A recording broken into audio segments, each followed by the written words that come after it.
Avec sa couronne.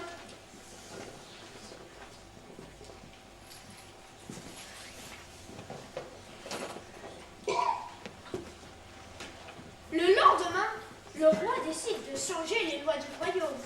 Le roi ne désire pas aller à l'école. Je suis d'accord.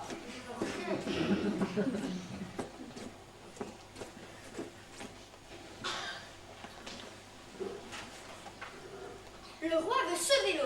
Et cette casquette aussi. Moi aussi.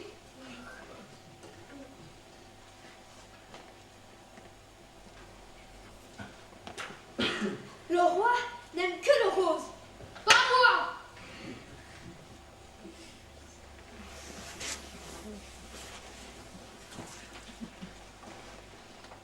Le roi ne souhaite pas se laver. Moi non plus.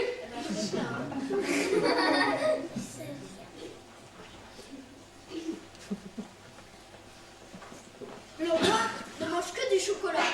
Et le roi peut regarder la télé toute la nuit. Moi aussi.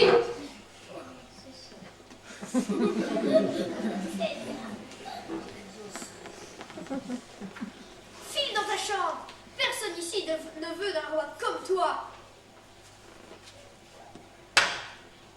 Mais ne t'inquiète pas. Moi, je veux bien un petit roi comme toi. Si c'est comme ça, je ne suis plus le roi, se dit Petit. Moi aussi.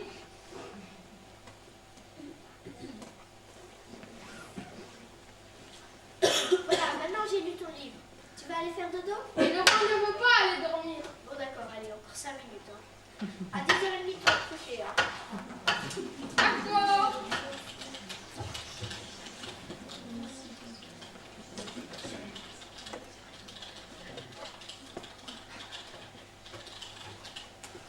Gigi, je sors ce soir.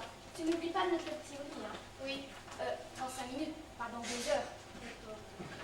Eh, regarde, je suis sur Facebook, je suis toujours si jeune. Ah non, ça c'est toi qui le dis.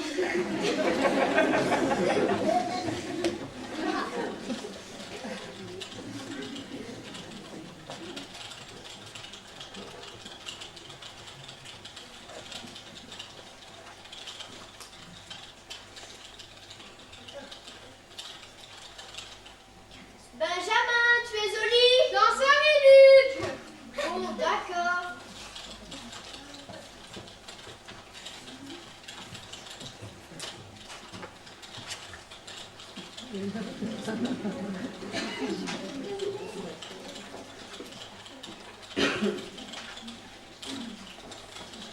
Benjamin, tu es au lit? Dans 5 minutes. Bon, d'accord.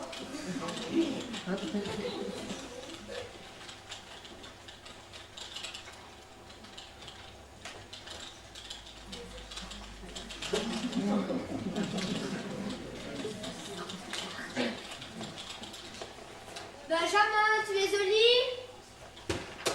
Bon, il serait temps, hein? 11 heures! Oh la vache, faudrait qu'elle aille me coucher, hein? Zut alors, il s'est endormi dans le fauteuil!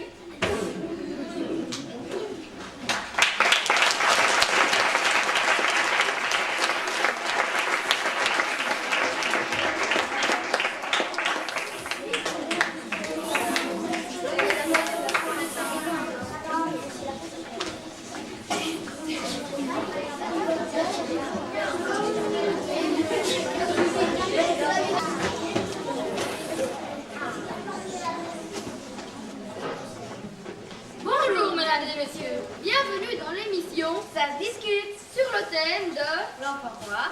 C'est un phénomène d'actualité dont nous allons essayer de découvrir le fin mot tout au long de l'émission. Cette émission sera partagée en 5 parties. Vous verrez donc 3 familles. Et une scène dans un supermarché et dans une école. Nous nous retrouverons à la fin de l'émission pour un grand débat. Au revoir! Au revoir.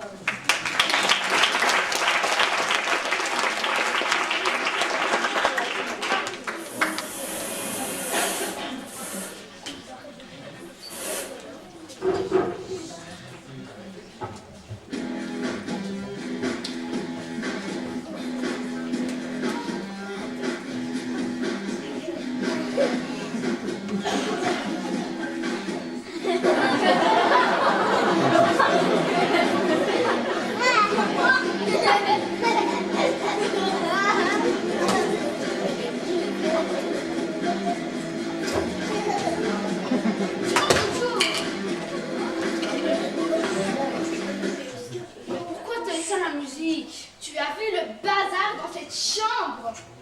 Cela t'arrive-t-il de ranger tes affaires? La banane se trouve juste à côté de toi. Elle n'est pas faite pour les chiens. Et tu as vu ta chambre? Quel bazar! Moi, je n'ai pas le temps. Je vais à l'école, je fais mes devoirs et je joue au football 3 fois par semaine. Quand trouverai-je le temps de ranger ma chambre? Et puis, ne t'occupe pas de ma chambre, va plutôt voir la tienne. Culotte, soutien-gorge, slip, partout. Oh, tu exagères quand même, hein. Tu n'es pas allé au foot, c'était soi-disant pour ranger ta chambre. Là, tu fais rien n'est rangé. Je fais mes devoirs et je trouve que c'est plus important que de ranger une chambre. Et puis tu commences vraiment à me gonfler. Oh, ne te mets pas en colère. Tu sais très bien que je n'aime pas ça. Je vais ranger ta chambre. C'est bon pour une fois, mon petit chou adoré. Tu sais que je t'aime plus que tout. Je serai toujours là pour toi. Oh, arrête maman, je n'ai plus 3 ans. Entrez. Salut, mais quelle mauvaise on t'amène. Merci, c'est sympa, comme si je venais avec d'études. Je t'ai pas vu au foot, t'as tapé l'entraînement? Non, ma mère ne voulait pas que j'y aille car ma chambre était une vraie poubelle. Excuse-moi, mais il a 20 ans. Oh, ça va, ne commence pas non plus, toi. Pour une fois, je voulais faire plaisir à ma mère, mais je n'ai pas trouvé le temps de la ranger. Et en plus, je viens tout juste de recevoir ma nouvelle PSP, t'imagines pas ce que j'ai fait. J'imagine, et je te comprends. C'est vrai qu'obéir à tes parents n'est pas une de tes priorités. Non, en effet, et toi? J'ai plutôt intérêt. Moi, je fais ce que je veux avec mes parents. Je les mène par le bout du nez. Surtout ma mère. C'est un peu plus difficile avec mon père. Heureusement qu'il n'est pas souvent là. Il suffit que je fasse le gentil avec ma mère et elle fait tout. Elle range ma chambre et elle fait même parfois mes devoirs. C'est vrai que ta mère est une vraie crème.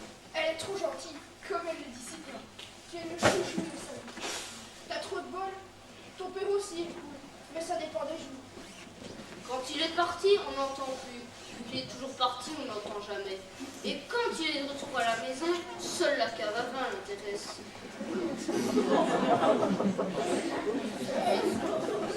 Et tes vieux chez toi, ils sont moins coincés?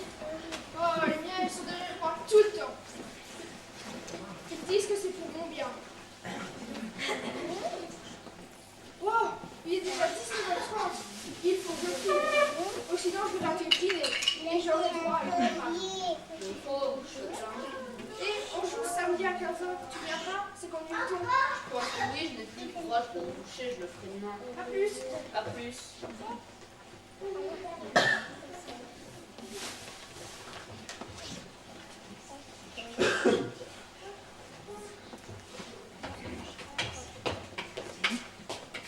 Bats-toi comme un homme.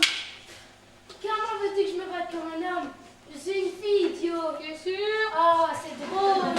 Allez, dégagez d'ici, sale petit morveux, s'il nous écrabouille comme une mouche. Viens, on va le dire à maman. Maman! Que se passe-t-il? J'entends crier. Oh, ce sont ces deux nains de jardin qui se prennent pour Zorro et Cendrillon. Ils n'arrêtent pas de faire du bruit et je n'arrive pas à travailler. Travailler. Je ne savais pas que ce mot faisait partie de ton vocabulaire. Tout à coup, je me suis souvenu de ce que c'était. Venez les enfants, laissez votre frère travailler avant qu'il ne perde de la nuit. Mais maman, il ne travaillait pas. Il jouait à la PSP. Oh, les menteurs! Ça suffit. Que se passe-t-il ici? Une dispute entre frères et sœurs. Rien de grave. Allez ranger la vaisselle. Maman et moi devons avoir une petite discussion avec notre frère. Maman peut ranger la vaisselle. Papa, tu n'oublies pas de le punir. Il n'est jamais puni. C'est le petit chouchou à maman. Oui, t'inquiète. Alors, comment ça va à l'école? As-tu eu des résultats? Non. Tu es sûr? Ben, ouais. Ce n'est pas ce que papa, ton copain Pierre, m'a dit. Je veux voir tes contrôles tout de suite. Quel contrôle, je ne les ai pas. Alors là, tu te débrouilles pour les retrouver dans les 5 secondes qui suivent, ou je te rafraîchis la mémoire en vidant ton sac dans ta chambre. Oh, ça va, t'énerve pas. Tu vas voir si je m'énerve pas.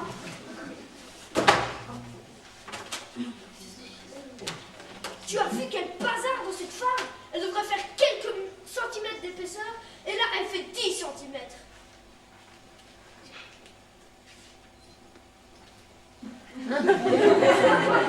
Tu crois que j'ai le temps de la ranger? Surtout, tu vas trouver le temps de la ranger. 2 sur 20, super. 1 sur 10, de mieux en mieux.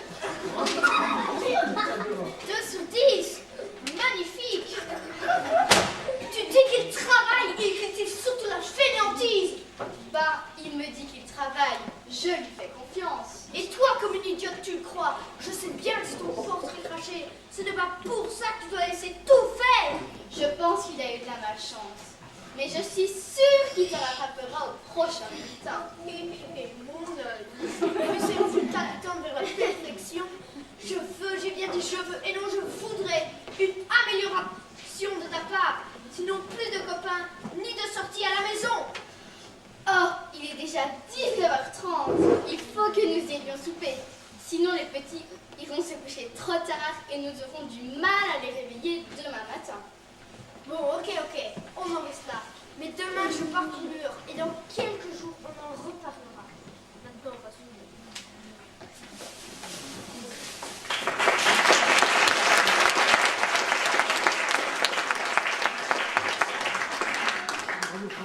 Oh, mon père n'est pas là de toute la semaine et c'est tant mieux. Je vais pouvoir faire ce que je veux et surtout faire tourner à ma mère en bourrique. Et il n'y aura pas lieu de me mettre des bâtons dans les roues.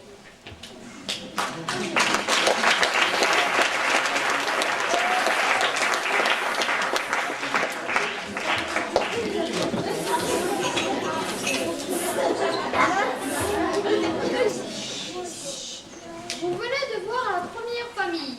Comme vous pouvez le constater, les parents se font manipuler par leurs enfants. Maintenant, vous allez voir une deuxième famille. Observez bien le comportement de chaque membre de cette famille et on en rediscutera par après.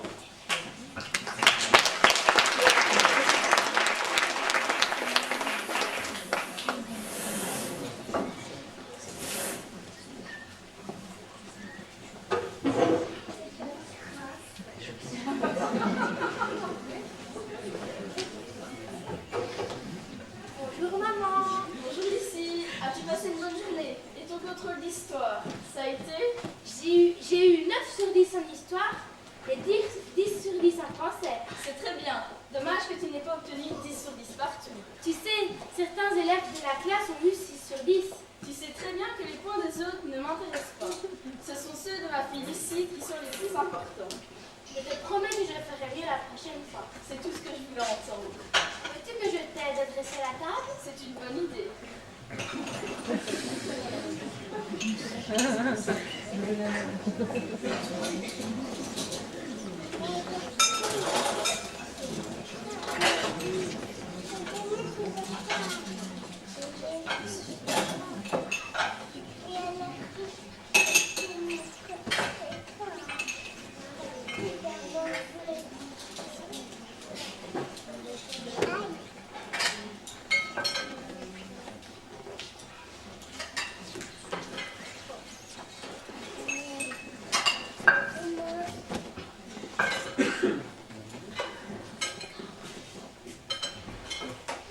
Laisse tes chaussures sur le tapis, papa. Je vais les ranger et t'apporter tes pantoufles.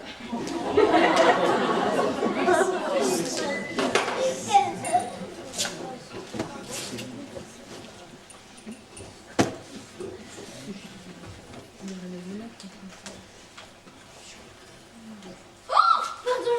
J'essaye le parquet avec mes chaussures. Je vais le nettoyer immédiatement. Papa.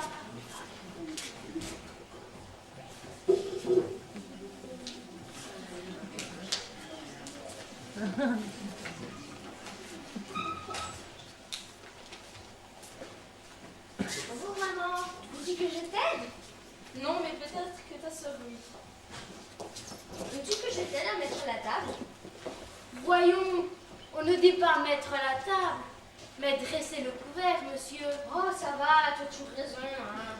Oui, tu peux m'aider. Mais n'oublie pas de mettre 3 cm entre l'assiette et le couvert. Oui, je sais que maman aime bien que la table soit bien dressée.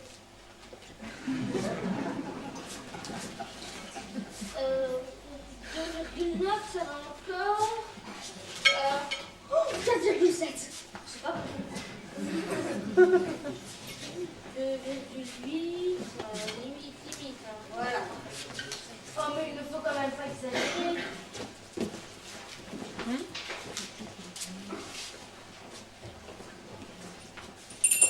À table. Laisse ton journal, papa, je vais le ranger. Merci, fiston.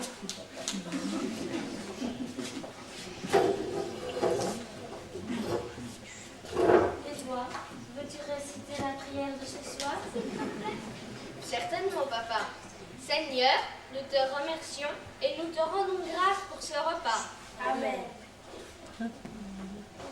Les enfants, n'oubliez pas d'étaler votre serviette sur vos genoux, de manger lentement et en silence, et de bien mâcher votre nourriture. Oui, papa. Votre journée s'est-elle bien passée? Oui, Stop! Les enfants, que doit-on faire quand quelqu'un parle? L'écouter. Bon, merci. Tu vas écouter ton frère et puis tu auras la parole. Excuse-moi, papa. Vas-y, Edouard, on t'écoute. Il y a eu une dispute entre Benjamin et Arnaud. Ah bon? Qu'est-ce qui s'est-il passé? Benjamin a trébuché et il est tombé sur Arnaud. Arnaud a trébuché et il est tombé sur Benjamin. Benjamin a donné un gros coup de pied à Arnaud. Arnaud a fait un gros bleu. Vous ne l'avez pas retenu? Oh, tu as vu comme il est gros? Pardon. Imposant. On avait peur de recevoir un mauvais coup. Et madame n'a rien dit? Si, elle l'a puni. Mais il a même été grossier avec elle. J'espère que tu n'as pas un comportement comme ça. Oui, je te promets, maman, je ne serai pas cet exemple. Et m'attaque la veine, jamais de la vie. J'ai pas envie d'aller à l'hôpital, moi. C'est valable pour toi aussi. Ne va pas. Et dans ta classe aussi, ça s'est bien passé? Oh, il y a une dispute entre les filles. Certaines ne voulaient plus parler à Victoria. Moi, j'ai dit que je ne voulais pas faire de plan. C'est mon amie et je continue de m'amuser avec elle. C'est très bien. Les enfants, n'oubliez jamais ceci. Ne faites pas aux autres ce que vous ne voulez pas que l'on vous fasse. Oui, maman. Vous n'avez pas de choses plus agréables à nous raconter? Papa, j'ai une 9 sur 10 en histoire, 10 sur 10 en français. C'est très bien aussi. Et toi, Edouard, pas de points aujourd'hui? Non, mais on a fait un rallye en mathématiques. On a été deuxième sur 216 écoles, tu sais. C'est très bien. Dommage que vous n'ayez pas fait premier. Bon, assez de bavardage. Nous pourrions entamer le repas qui commence à refroidir. Bonne idée. Bon appétit. Bon appétit. Bon appétit.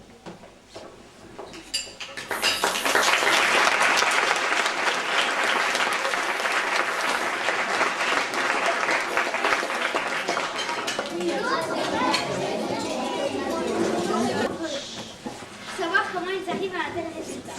Vous le saurez à la fin de l'émission. Au revoir.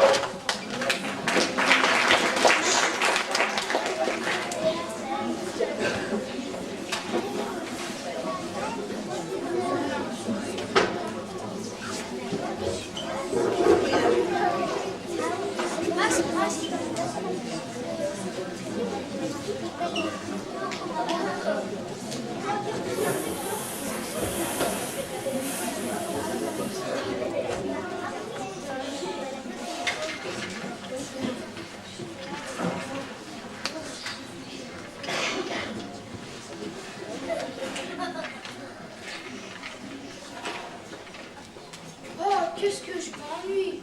Bonjour. Bah d'accord, mais on voit quoi? Je sais pas moi. Le docteur? Bah ok, tu commences hein.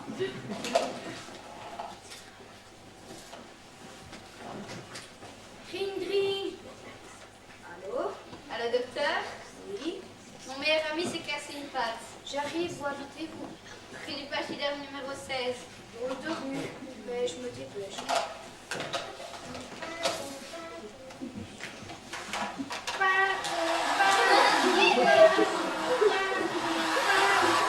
C'est quoi ça? Mais c'est mon éléphant. Ça, un éléphant. On dirait plutôt un mammouth. Je n'arriverai jamais à mettre ton mammouth dans mon truc.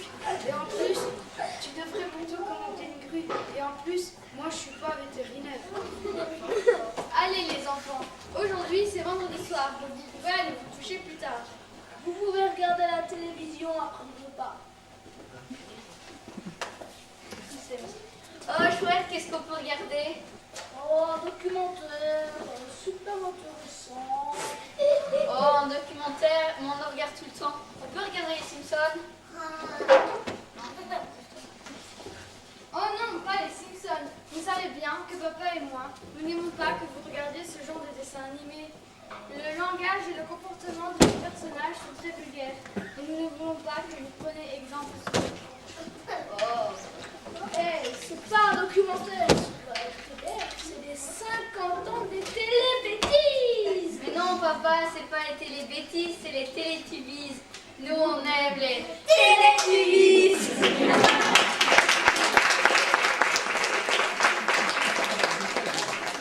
Mais avant cela, vous devez ranger vos jeux dans la caisse à jeux. Oui, maman. Oh non, pas question. Moi j'ai presque pas joué. Qu'est-ce que je viens d'entendre, mademoiselle? Non, je peux pas ranger. Viens, on va avoir une petite discussion. Ne trouves-tu pas que la maison est bien rangée? Bah ça va. Comment? Ça va. Vois-tu plein d'objets qui traînent partout? Non. Et crois-tu que la maison puisse se ranger toute seule? Ah non. Et à ton avis, c'est qui range la maison? Moi je sais, la femme de ménage. Oui et non. La femme de ménage est payée pour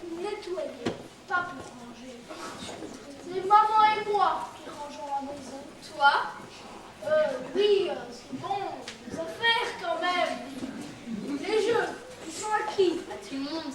Surtout à toi et à ton frère. Donc c'est à vous deux de les ranger. Est-ce que tu as compris? Oui, papa. Qu'est-ce que j'attends de toi? Je range mon éléphant.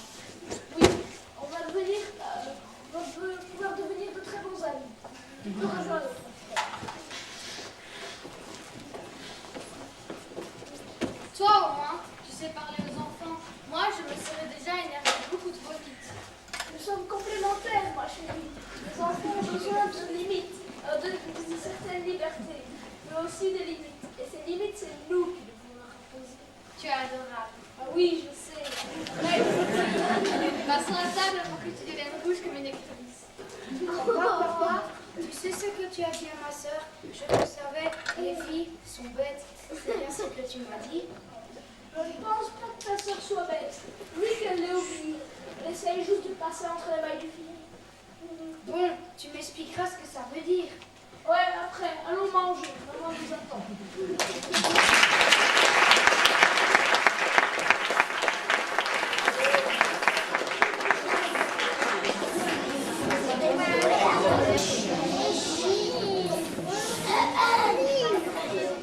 Mesdames et messieurs, maintenant, nous allons faire une petite pause de plus ou moins un quart d'heure.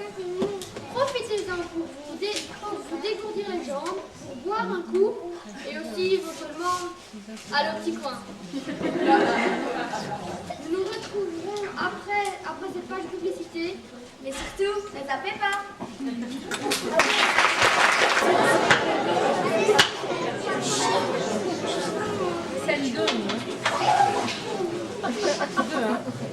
Nous revoilà, mesdames et messieurs. Maintenant, vous allez voir une scène dans un supermarché et une scène dans une école. Et après, vous verrez donc le grand débat.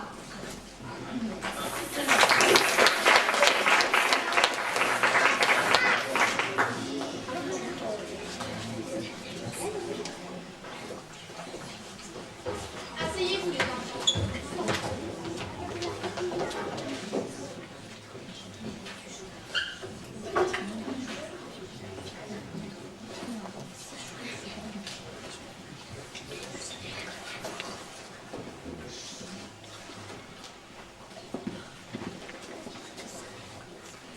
Tout le monde prépare ses devoirs.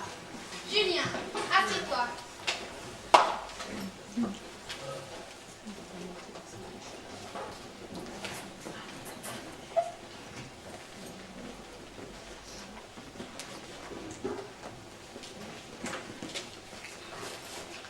Madame, y'a Héloïse qui a pas fait ses devoirs.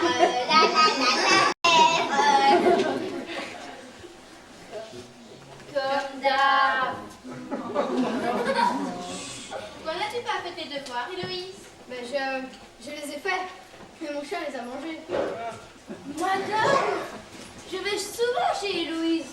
Et je vous assure, elle n'a pas de chien. Qu'as-tu à répondre? C'est une cafetière. Je pense que tu veux dire café. Tu les feras pour demain. Les autres, prenez vos devoirs, nous allons les corriger. Oh, madame, c'est pas juste. Moi, j'ai pris du temps à faire mes devoirs. Et les autres aussi. Elle ne le fait jamais. Elle n'est jamais punie. Si, j'ai mis mon nom et la date. Mais vous n'êtes vraiment pas très sympa avec Héloïse. Hein. Je crois qu'elle est sympa avec nous, toi. Ça suffit les enfants. Nous corrigerons les devoirs demain. On va laisser encore une dernière chance à Héloïse. Madame, c'est pas juste. On lui laisse toujours une deuxième chance. Armand, ça suffit. Nous allons faire un petit rappel de conjugaison. Comment conjugue-t-on au plus que parfait? Arthur, je t'écoute. On conjugue l'auxiliaire avoir ou être à l'imparfait et on ajoute le participe passé des verbes à conjuguer. Parfait.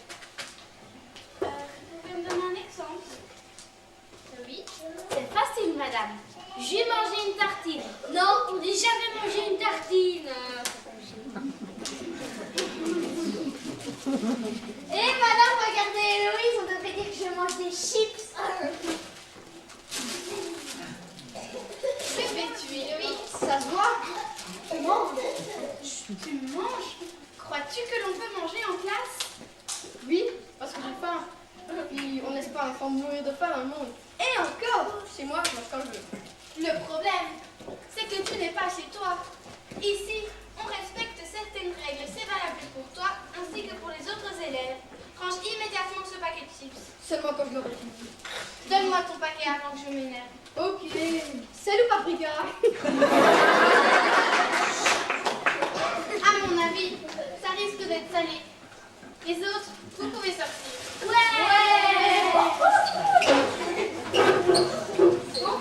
Héloïse, oui, va me chercher tes parents. Je souhaiterais leur parler. Pas de soucis.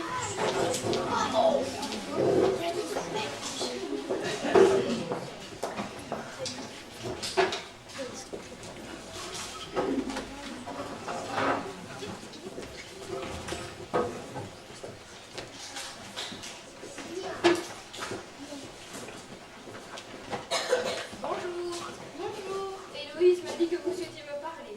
Mon mari est resté dans la voiture avec Héloïse. En effet, asseyez-vous. J'ai quelques remarques à formuler concernant le comportement de votre fille en classe. Ah bon? Je ne comprends pas ce que vous voulez dire.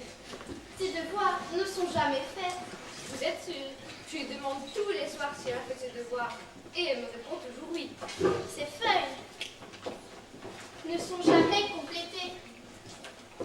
Je n'ai pas le temps de vérifier. Et je ne vois pas pourquoi je ne pourrais pas avoir confiance en ma fille. Pourquoi mentirait-elle? Elle me dit toujours la vérité. C'est à elle qu'il faut le demander. Un ou deux devoirs non faits, c'est quand même pas dramatique. En effet, un ou deux devoirs non faits, ce n'est pas dramatique. Mais toute l'année scolaire, c'est plus que dramatique. Vous exagérez, madame. Je pense que nous ne parlons pas de la même personne. Je pense que vous n'aimez pas Héloïse pour dire de telles choses sur elle. En effet, c'est plus facile de se déculpabiliser de cette façon. De plus, votre fille se permet de manger en classe. Chips, bonbons et j'en passe. Je ne vois pas ce qu'elle fait de mal. Ce n'est pas autorisé. Les autres élèves ne le font pas. Je ne vois pas pourquoi Héloïse pourrait le faire. Le directeur et moi-même avons déjà écrit plusieurs mots dans le journal de classe, qui n'ont d'ailleurs jamais été signés. Elle m'en a déjà parlé. Je suis au courant. Si Héloïse mange en classe, c'est qu'elle a faim. Je ne vois toujours pas ce qu'elle fait de mal. Si tous mes élèves commenceraient à manger à n'importe quel moment de la journée, cette classe deviendrait une vraie porcherie et mes élèves obèses. Ce n'est pas votre problème. Mon rôle est d'enseigner dans de bonnes conditions, c'est-à-dire en dehors des heures de repas. Je pense que cette discussion ne mène à rien. De plus, j'ai un rendez-vous urgent. Au revoir, madame. Au revoir, madame. Heureusement que tous les parents ne sont pas comme vous et éduquent leurs enfants.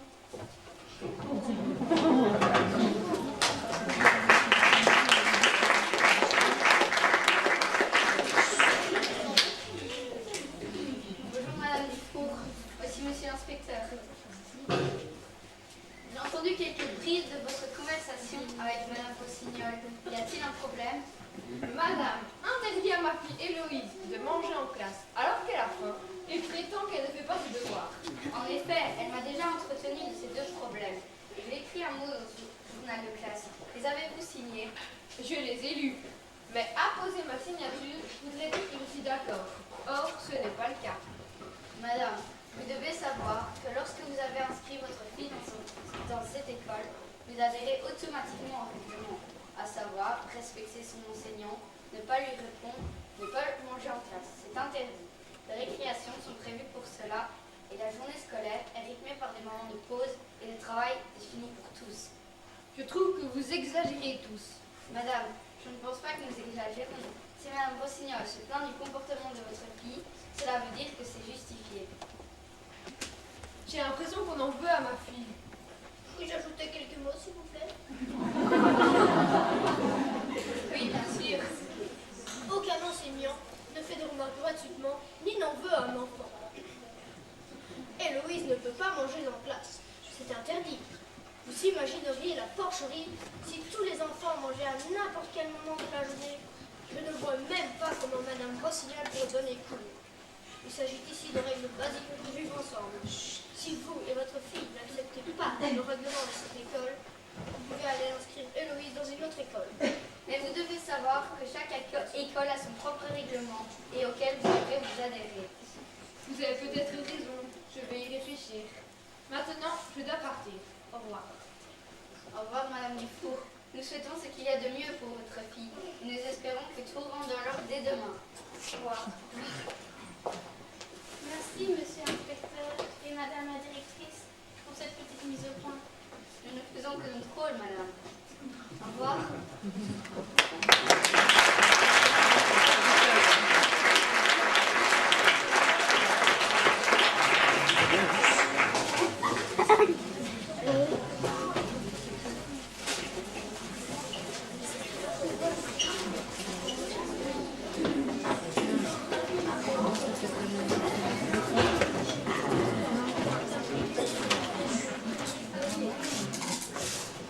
Allez bien, on doit encore aller chercher les petits pois. Maman, je peux avoir ce jeu et ce jeu. On en a déjà plein à la maison. Alors, je veux ces bonbons. On ne dit pas, je veux des bonbons, mais j'aimerais bien des bonbons, s'il te plaît, maman. Si tu veux, mais je veux quand même. Pas question, on va bientôt manger. Tu es une méchante maman, tu m'en achètes jamais. Je t'en ai acheté hier. Je veux des bonbons. Je veux des bonbons. Je veux des bonbons. Immédiatement, tu me donnes une fessée. Je veux des bonbons. Je veux des bonbons. Je veux des bonbons. C'est bon, tu as gagné. Prends-les ce bonbon. Mais arrête de crier, tous les gens nous regardent. Dépêchons-nous, nous sommes déjà en retard. J'ai gagné.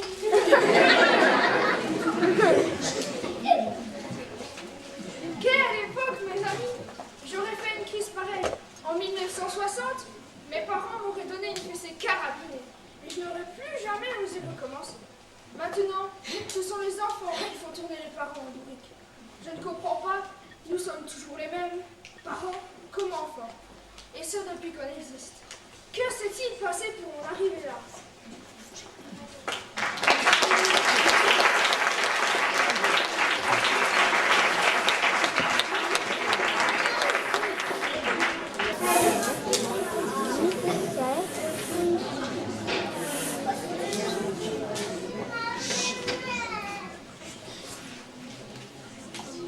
Je vous rappelle, chers téléspectateurs, que le thème de cette émission de ce vendredi soir s'intitule L'enfant roi. Les différents intervenants que vous venez de voir se trouvent actuellement sur ce plateau, accompagnés de 3 psychologues. Monsieur Alexandre Lallemand,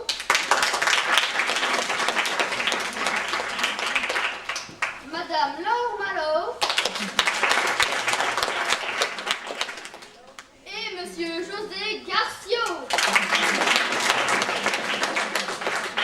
Première question à Monsieur José Garcio. Qu'est-ce que l'enfant roi?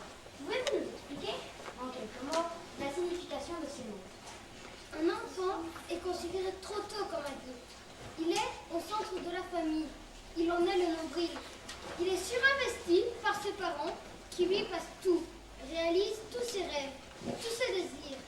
C'est un enfant sans limite et sans devoir. Il ne supporte pas qu'on lui dise non. Êtes-vous d'accord avec les propos de Monsieur Garcio? Tout à fait. L'enfant roi est un enfant qui se pense invulnérable et sur qui on n'a aucune prise. C'est souvent le cas des enfants égocentriques et égoïstes. L'enfant roi peut réagir selon certaines motivations, elles aussi très différentes, notamment la peur du manque, la recherche de puissance au travers le soutien des parents. Une précision, Madame Malo? J'ajouterais aussi la peur de la solitude et le besoin d'amour, la recherche de la limite, le besoin d'afficher sa supériorité, le besoin de satisfaire ses envies, le besoin de reconnaissance. On peut résumer en quelques mots que l'enfant roi veut montrer qu'il existe. Je peux ajouter ceci. De plus, l'enfant roi est souvent l'enfant de parents rois. Il constitue à la fois la source du problème et une difficulté en eux-mêmes.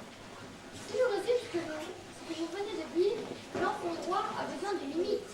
Bien sûr, les enfants ont besoin de certaines libertés, mais surtout de limites. Même nous, en tant qu'adultes, nous avons besoin de beaucoup de limites. Nous avons besoin de beaucoup de limites. De temps en temps, nous avons besoin pour nous remettre à notre place.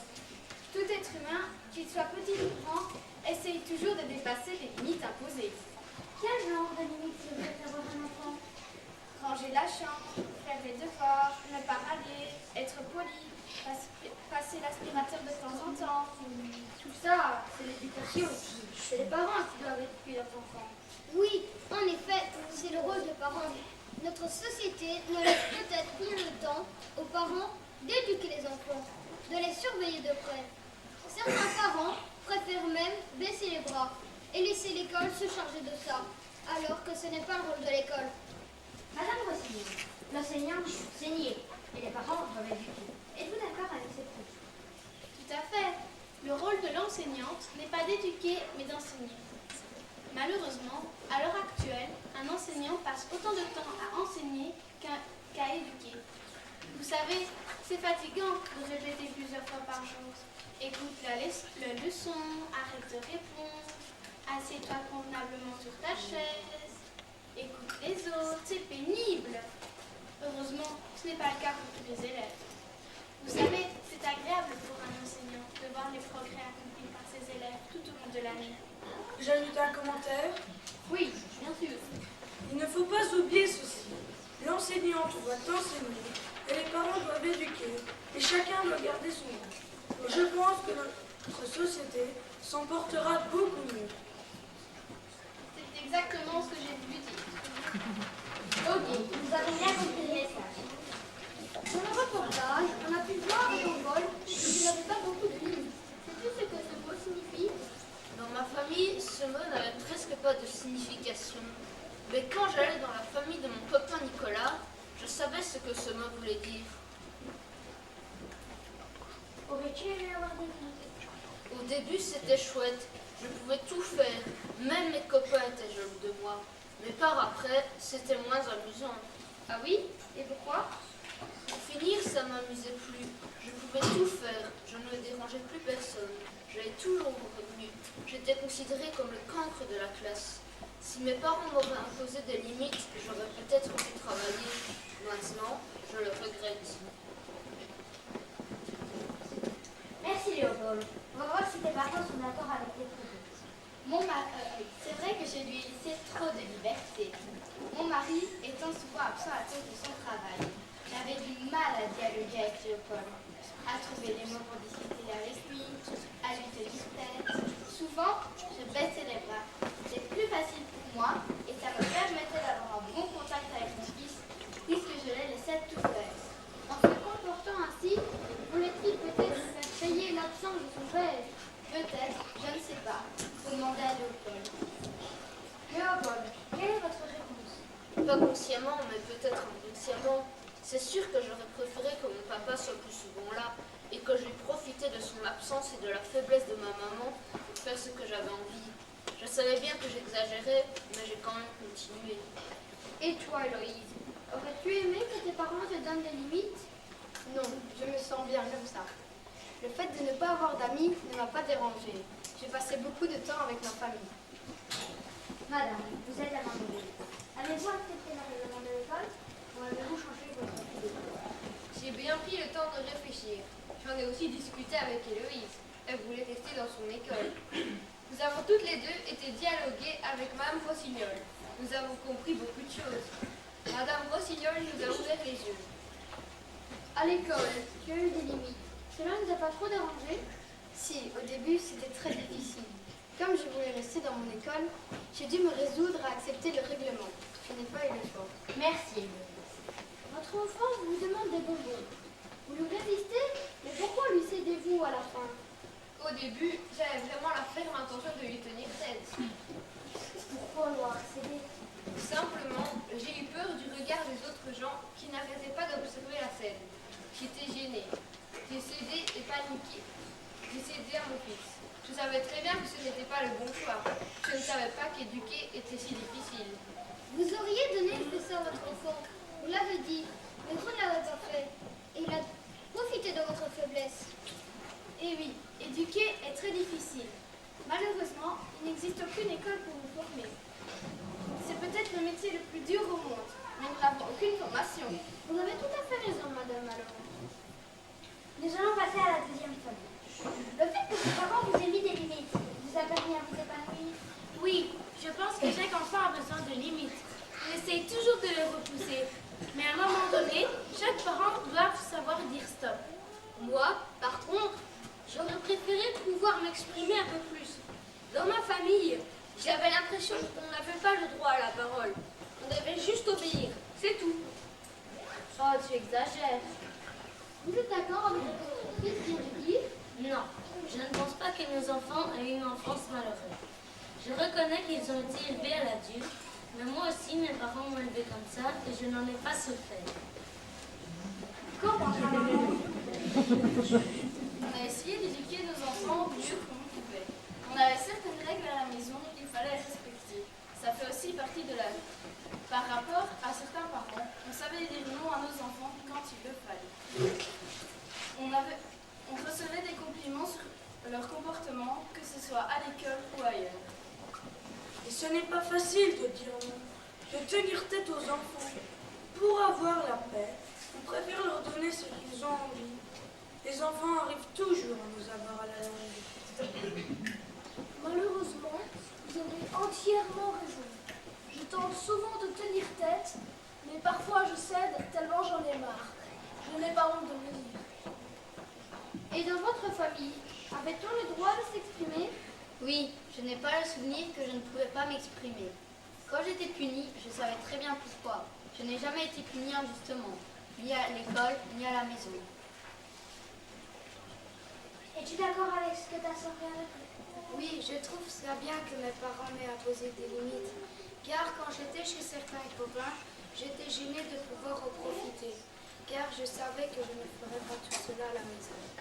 Dans votre famille, favorisez le dialogue. Pourquoi trouvez-vous cela important? Quand j'étais enfant, mes parents dialoguaient beaucoup entre eux et avec nous. Mais ce n'est pas pour cela qu'ils nous laissaient tout faire. J'étais punie quand je le méritais, et croyez-moi, je le méritais souvent. Je suis devenue papa à mon tour. J'ai essayé de reproduire ce que j'ai vécu, c'est-à-dire favoriser le dialogue et punir quand c'est nécessaire. Votre épouse, est-elle d'accord avec cette éducation? Je ne sais pas, il faut lui demander. Madame, êtes-vous d'accord avec cette éducation? Tout à fait. Dans ma famille, c'était un peu comme dans la famille de mon mari. On privilégiait aussi le dialogue. Mon mari et moi, nous étions sur la même longueur d'onde, pour une fois. Pensez-vous qu'un enfant doit être puni? Oui, un enfant doit être puni en fonction de la gravité de son acte. Un enfant qui a caché une fois un mauvais contrôle ne doit pas avoir la même sanction qu'un enfant qui le cache délibérément depuis des semaines ou des mois. Pensez-vous qu'il faut donner de responsabilité aux enfants? Oui, je trouve que c'est important de responsabiliser les enfants. Chez nous, les enfants aident à faire la vaisselle, aspirer leur chambre, ranger la maison. Étant donné que mon épouse et moi travaillons tous les deux à temps plein, nous trouvons qu'ils sont plus respectueux. Madame, vous êtes d'accord avec les propos de votre époux? Les enfants se sont bien rendus compte qu'il fallait nous rendre service. Au début, il fallait leur répéter régulièrement leurs tâches, mais par après, ils le faisaient spontanément. Toutes ces responsabilités ne vous ont-elles pas trop perturbées? Certaines de mes amies ne faisaient rien chez eux. Leurs parents faisaient tout à leur place, même parfois les devoirs. Je trouve que ce n'est pas forcément bien. Moi, je trouve que j'avais un peu trop de responsabilités. Je n'avais pas trop de temps pour moi. Et qu'en pensez-vous? Moi, cela ne m'a pas trop dérangé. Mes parents nous avaient bien expliqué qu'ils avaient besoin de nous. Pour moi, c'était logique de participer aux tâches ménagères. J'avais assez de temps pour jouer avec mes amis, faire mes activités. Ma sœur, elle, si elle n'avait jamais assez de temps, c'est parce qu'elle passait des heures à téléphoner en cachette. Ok, Monsieur Garcia, on parle souvent d'enfants tyrans. Quelle est la différence avec l'enfant roi? Un enfant roi ne supporte pas qu'on lui dise non. Il ne veut pas de limite. Il va obtenir ce qu'il veut en manipulant verbalement les adultes. Alors qu'un enfant tyran va obtenir ce qu'il veut par la violence. Il va frapper ses parents pour obtenir ce qu'il veut. Nous n'avons pas eu de cas d'enfants tyrans avec différents reportages que nous venons de voir. Heureusement d'ailleurs. Arrivé à un certain âge, l'enfant roi arrive-t-il à se remettre sur le droit chemin, Madame Malo? Oui, un enfant roi arrive, avec le temps, à se remettre sur le droit chemin et à s'imposer lui-même des limites. Rares sont ceux qui tournent mal. Ces enfants, étant parents à leur tour, risquent d'être des parents plus stricts que ne l'étaient leurs propres parents. Certains enfants rois qui ont des difficultés à se reprendre en main risquent de tomber dans la drogue ou l'alcool. Ce sont des cas très très rares. Un enfant tyran risque de rester violent tout au long de sa vie. Ces enfants rois, sont-ils malheureux? Oui, ils ont peu ou presque pas d'amis. Ils en souffrent. Monsieur, vous dites qu'à mon époque, si j'avais fait une chose pareille, pour avoir des bonbons, j'aurais un fessé carabinier. Que voulez-vous dire par là? Dans les années 1950, et même avant, on ne pouvait pas se permettre de piquer une telle crise. Ou sinon, on avait droit au foie ou à un coup de ceinture. Ce phénomène d'enfant roi n'existait pas, et heureusement. Les adultes sont pareils, les enfants aussi. Qu'est-ce qui a fait le film de ce phénomène d'enfant roi? Au début du siècle, les parents voulaient que les enfants grandissent, car on avait besoin de main-d'œuvre. Ils étaient aussi moins instruits. Vous pouvez poursuivre, monsieur l'Allemand. Dans les années 1980, Madame Dolto a mis l'enfant au centre de tout. Selon elle, il faut s'intéresser à l'enfant, qui est un être à part entière, s'occuper de lui en lui imposant certaines limites. Très bien, tout cela. Le gros problème, c'est que les propos de Françoise Dolto ont été déformés, mal compris. On a mis l'enfant au centre de tout, en haut de la pyramide. Et ce n'est pas ce que Madame Dolto disait. L'enfant est devenu enfant roi par ce phénomène. Certaines personnes disent que c'est à cause de Françoise Dolto qu'on en est arrivé là. Mais c'est faux. Les propos de Madame Dolto ont été totalement déformés. Que vous devrez l'appeler. Comme d'habitude, on va se rendre compte qu'on est allé trop loin. On va faire marche arrière. Dans le futur, les parents qui étaient stricts avec leurs enfants resteront et les autres vont prendre du recul et devenir plus stricts. Cette émission va se terminer. Que peut-on dire en conclusion, Madame Malo? On parle beaucoup d'enfants rois, mais ce n'est ni la faute des enfants, ni des parents. C'est tout un phénomène de société qui fait que nous en sommes arrivés là. Internet, la technologie, les GSM. Personne n'est responsable. Personne ne doit se sentir coupable. Parents, continuez d'éduquer vos enfants en les écoutant et en faisant la part des choses. Enseignants, continuez d'enseigner, que chacun garde bien son rang.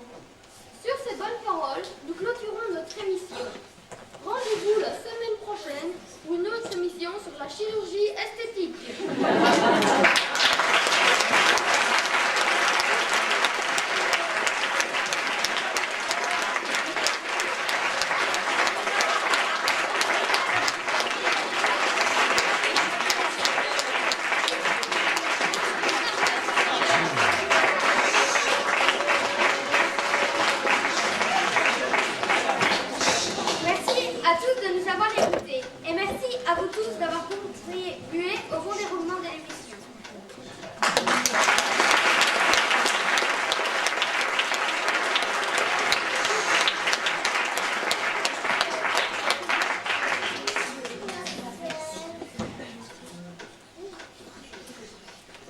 Nous avons choisi nous-mêmes le thème de l'enfant roi. Pourquoi ce sujet? Nous nous sommes rendus compte que ce phénomène faisait partie de notre société. À travers cette pièce de théâtre, nous voulions faire passer un message. Que chacun respecte sa place et son rôle, et lorsque des limites sont franchies, il faut intervenir. Depuis le mois de septembre, nous avons écrit la pièce et nous avons vérifié s'il y avait bien un rôle pour tout le monde. Chacun a pu choisir son rôle. Durant la dernière semaine, nous avons fait des répétitions tous les soirs de 20h à 22h. Avec les bénéfices, nous aimerions partir en excursion. Allez, vite.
à l'école, dans le rôle de l'institutrice Marine Vanovorskel,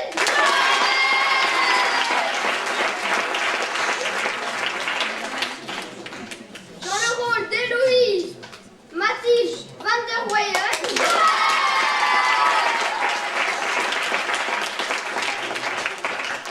et dans le rôle de la maman d'Héloïse, Chloé Francis.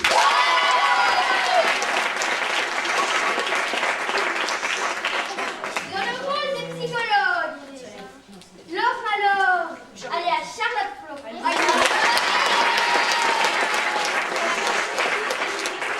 Dans le rôle de Monsieur Lallemand, alias Cyril Oberhard.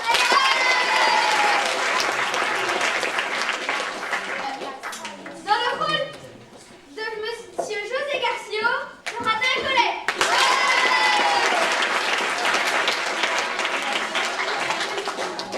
Et pour le présentateur Gilles Meurant,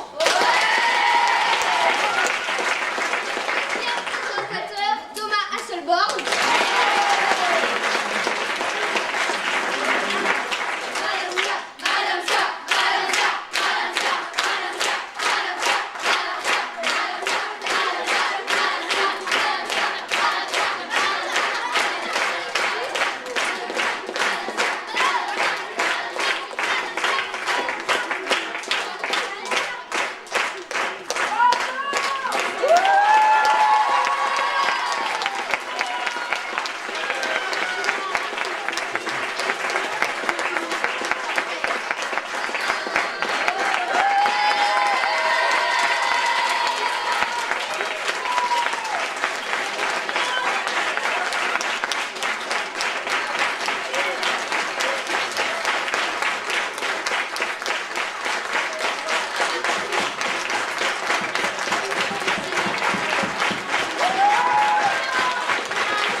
Nous tenons à remercier quelques personnes qui nous ont aidés à reproduire ce projet. Nadie qui est venue nous faire répéter quelques fois.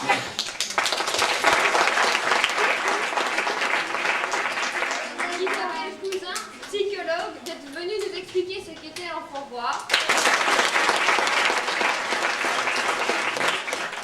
Merci à Monsieur Cousin d'avoir lu notre pièce de théâtre et d'y avoir apporté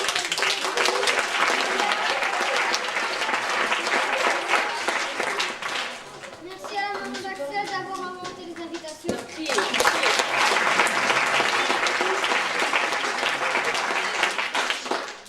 Merci à tous les parents de nous avoir aidés à photocopier les invitations.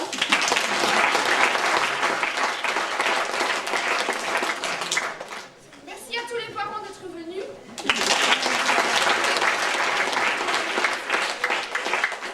Et merci à vous tous, public, d'être venus si nombreux à notre pièce de théâtre.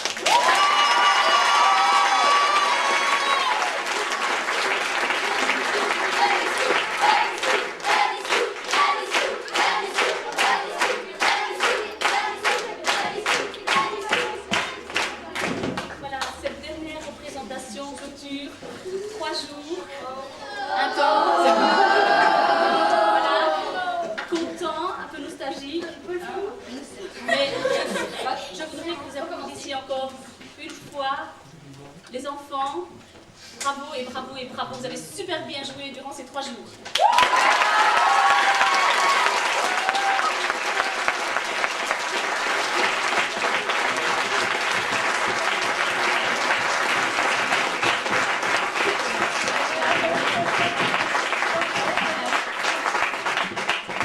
Fatigués, ils le sont certainement.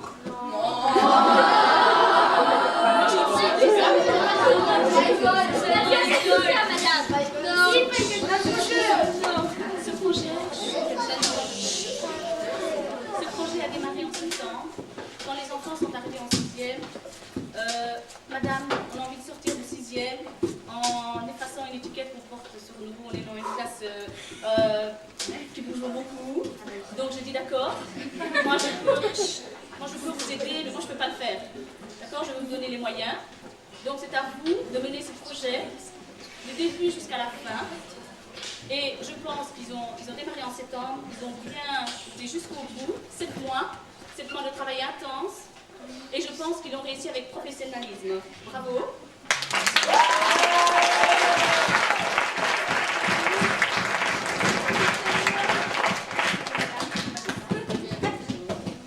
Voilà, donc nous avons démarré ce projet en septembre. Les enfants se sont réunis en petits groupes. C'est eux qui ont choisi le sujet. Je pense qu'il y avait 4 sujets au départ. Alors, les enfants sont venus expliquer. Par petits groupes. Donc le contenu. Je ne voulais pas des films à l'américaine. Je voulais un thème porteur pédagogique, porteur d'un message. Donc les enfants devaient faire passer un message, garder de l'humour. On a fait comprendre que le spectateur venait pour se divertir, mais pour sortir aussi enrichi. Okay. Donc on a travaillé tout au long de l'année sur les dialogues, essayer de trouver des actes, trouver des personnages qui collaient bien aux personnages des enfants. Okay. Donc toute la semaine dernière, nous avons répété, pas pendant les heures scolaires, non, de 20h à 22h. Donc le travail était vraiment âpre et je pense qu'ils ont terminé en beauté. Voilà. Merci à vous. Voilà.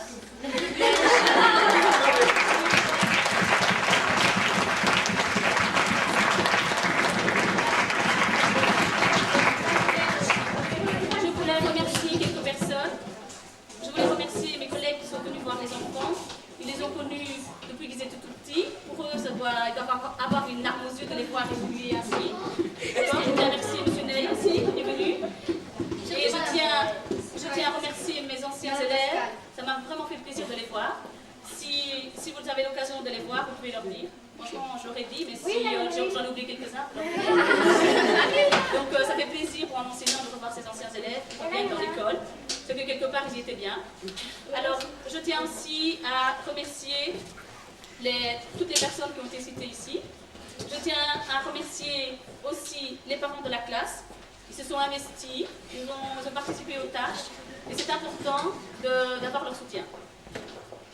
Alors, je voulais vous dire aussi que M. Ney, au nom de toute l'équipe éducative, voulait vous payer un verre. Alors, moi, je vais payer un verre aux parents de la classe parce qu'ils le méritent. Voilà.